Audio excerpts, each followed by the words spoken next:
ಯುವತಿ ಸಾವು ಕೊಲೆ ಆರೋಪ.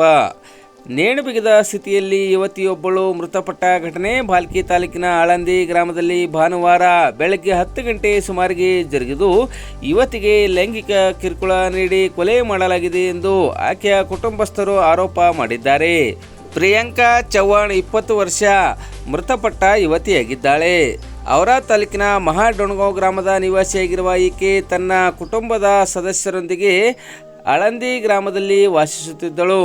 ಆಳಂದಿ ಗ್ರಾಮದ ಬಾಡಿಗೆ ಮನೆಯಲ್ಲಿ ವಾಸಿಸುತ್ತಿದ್ದ ಯುವತಿ ಹಾಗೂ ಆಕೆಯ ಪಾಲಕರಿಗೆ ಕಳೆದ ಕೆಲ ತಿಂಗಳಿಂದ ಅದೇ ಗ್ರಾಮದ ನಿವಾಸಿಗಳಾಗಿರುವ ಪಂಡರ್ನಾಥ್ ಪಾಟೀಲ್ ಹಾಗೂ ಇವರ ಮಕ್ಕಳು ಮನೆ ಖಾಲಿ ಮಾಡುವಂತೆ ಮೇಲಿಂದ ಮೇಲೆ ಬೆದರಿಕೆ ಹಾಕುತ್ತಿದ್ದರು. ಭಾನುವಾರ ಬೆಳಗ್ಗೆ 10ರ ಸುಮಾರಿಗೆ ಮನೆಯಲ್ಲಿ ಯಾರೂ ಇಲ್ಲದಿದ್ದ ಸಂದರ್ಭದಲ್ಲಿ ಮನೆಗೆ ಬಂದಿರುವ ಅಭಿಜಿತ್ ಪಾಟೀಲ್ ಎನ್ನುವ ವ್ಯಕ್ತಿ ಯುವತಿಗೆ ಲೈಂಗಿಕ ಕಿರುಕುಳ ನೀಡಿ ಕೊಲೆ ಮಾಡಿ ನೇಣು ಬಿಗಿದ ಸ್ಥಿತಿಯಲ್ಲಿ ಯುವತಿಯ ಶವ ನೇತಾಡಿ ಹೋಗಿದ್ದಾನೆ ಎಂದು ಮೃತ ಯುವತಿಯ ಸಹೋದರ ಭಾಲ್ಕಿ ಗ್ರಾಮೀಣ ಠಾಣೆಗೆ ನೀಡಿದ ದೂರಿನಲ್ಲಿ ವಿವರಿಸಿದ್ದಾನೆ.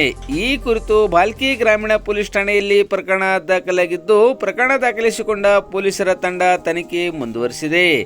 ಸುದ್ದಿ ತಿಳಿದ ಭಾಲ್ಕಿ ಡಿವೈಎಸ್ಪಿ ಶಿವಾನಂದ ಪವಾಡಶೆಟ್ಟಿ ಸೇರಿದಂತೆ ಹಿರಿಯ ಪೊಲೀಸ್ ಅಧಿಕಾರಿಗಳು ಘಟನಾ ಸ್ಥಳಕ್ಕೆ ಭೇಟಿ ನೀಡಿ ಪರಿಶೀಲಿಸಿದ್ದಾರೆ.